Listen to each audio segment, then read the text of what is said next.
sekaligus pembina juga di yayasan yang menaungi ini. Kalau pengasuhnya ada namanya Ibu Imas Nofrito. Oh iya. Ibu Imas Nofrito, beliau qadarullah hari ini sedang terbaring sakit ya tadi malam, jadi punya sakit jantung, tapi ya alhamdulillah sih udah agak mendingan, tapi perlu istirahat. Ya, kebetulan aja ya ketemu gitu ya.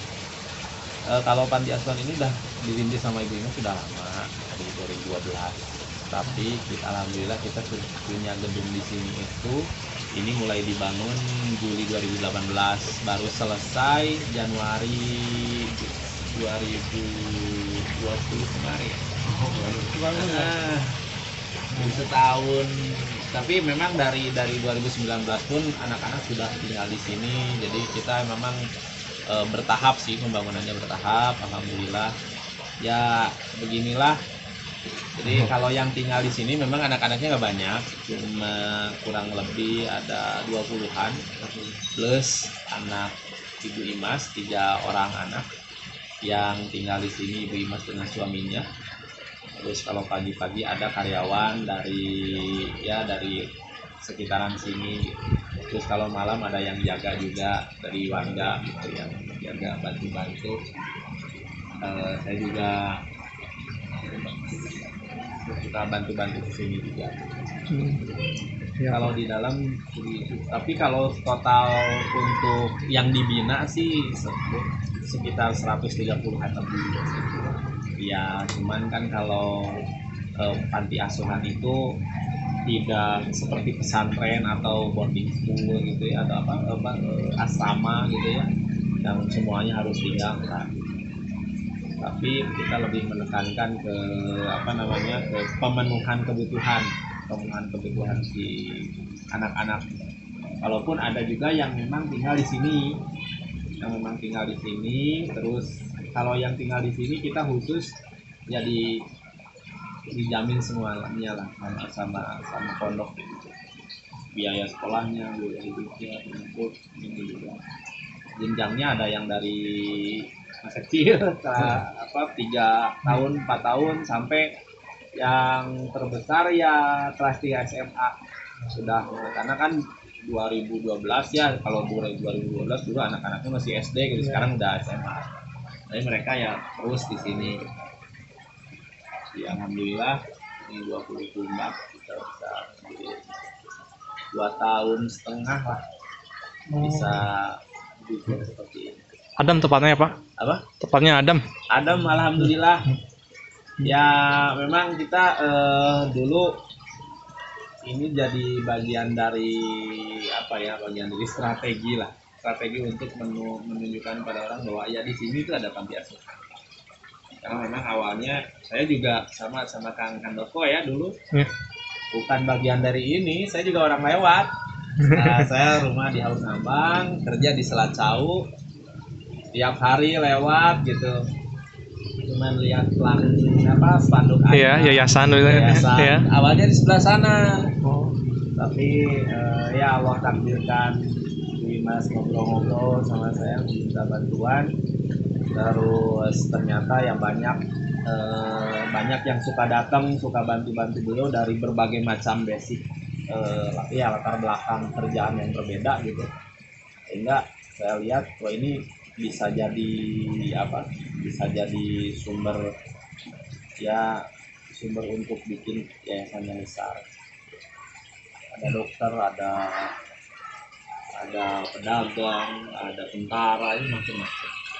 Dikumpul, saya dapat nomor kontaknya, lalu ya dihubungi di mana nih bisa bantu nggak di komunitas masing-masing gitu.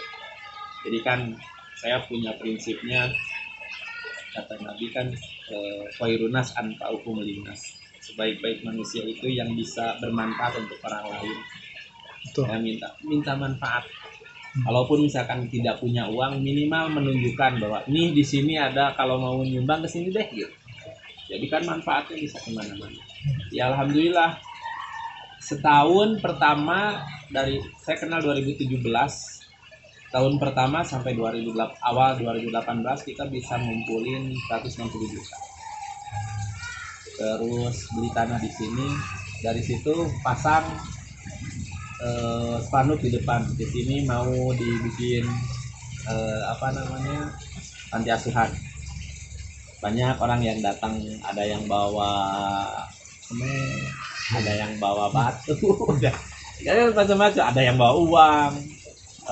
Tiba-tiba apa, di bawahnya pasang nomor rekening saya sama Bu Ima sama yayasan, mulai masuk. Ada yang transfer cuman foto, dia transfer dari mana kan gitu.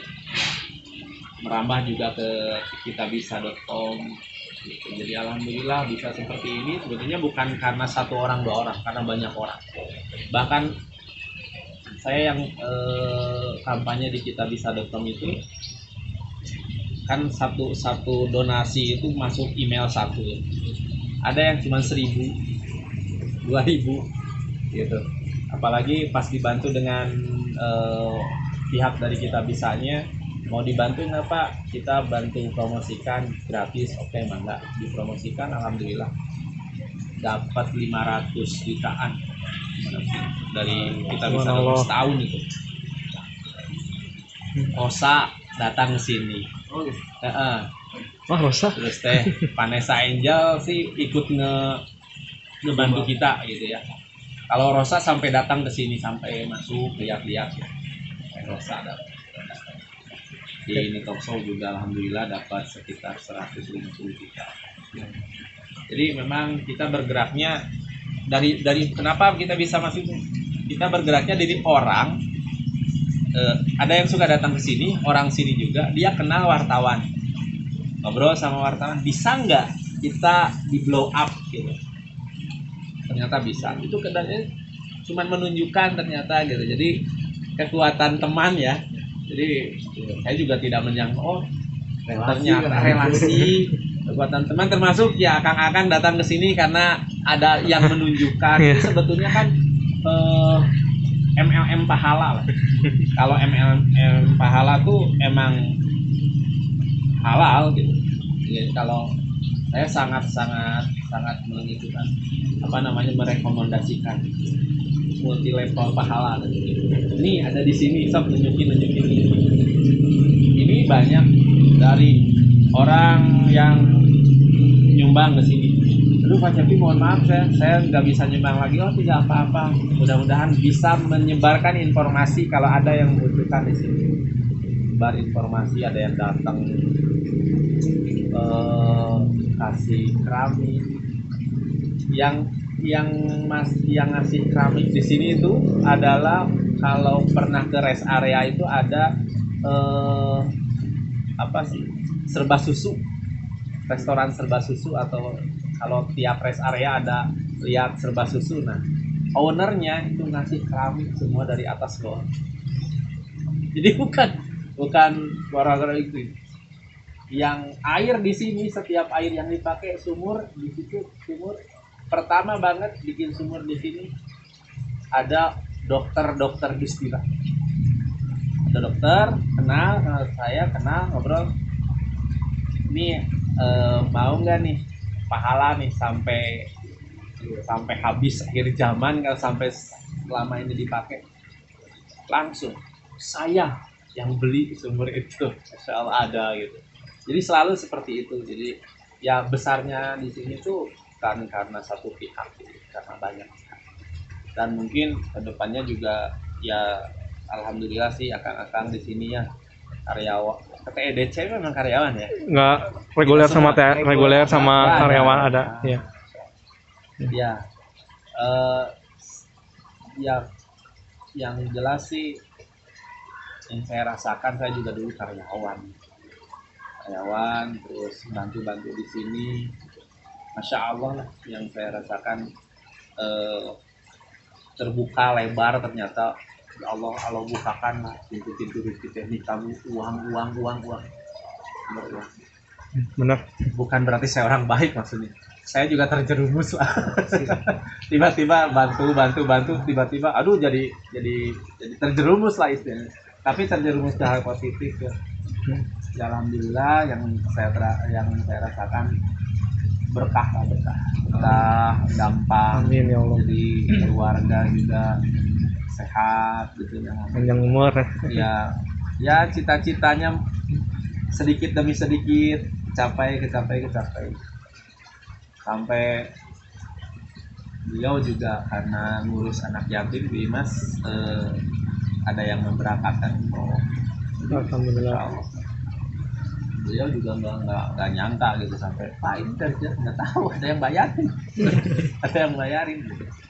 Jadi banyak kemudahan ya, mudah-mudahan akan juga kami sih tidak melihat besar kecil ya karena bisa jadi sedikit yang dibawa itu besar di sisi Allah, tapi banyak yang diberikan tapi itu kecil di sisi Allah karena perbandingan harta yang dimiliki misalkan gitu. Jadi kami ya ucapkan alhamdulillah, terima kasih kunjungannya. Ya titip dari saya begitulah. Saling berinfo ya Kang ya, seperti apa yang dilakukan Kang Handoko gitu ada di sana. Karena terakhir Lebaran sebelum Covid ya, Pak Ridwan Kamil ngajak belanja anak-anak di Ciwok. Ciwok ya. Nah, Pak Ridwan Kamil. Mereka nggak tahu yang undang Ridwan Kamil karena nggak kesini Pak Ridwan Kamilnya, nunggu di jalan. Jadi tiba-tiba, masya Allah lah gitu. Dan itu sebetulnya ya kejutan juga lah buat kami. Dan itu kami kira bukan inisiatif langsung dari Pak Ridwan Kamil, tapi jelas pasti ada seseorang orang kecil yang menginformasikan itu gitu. Bukan berarti nggak mungkin kan pejabat tinggi tiba-tiba nyari mana kan. Tapi alhamdulillah bisa. Hebat lah. Seperti itu. Pak, maaf Pak kalau saya mau nanya ini Pak. Kan Bapak awalnya nggak sengaja tuh kesini. Setelah Bapak kesini, kebaikan-kebaikan apa yang jadi ya langsung menghampiri Bapak gitu Pak, buat motivasi kita aja gitu ini. Oh iya, itu ya. Saya itu karyawan Kang, 17 tahun saya di Sampai Pak.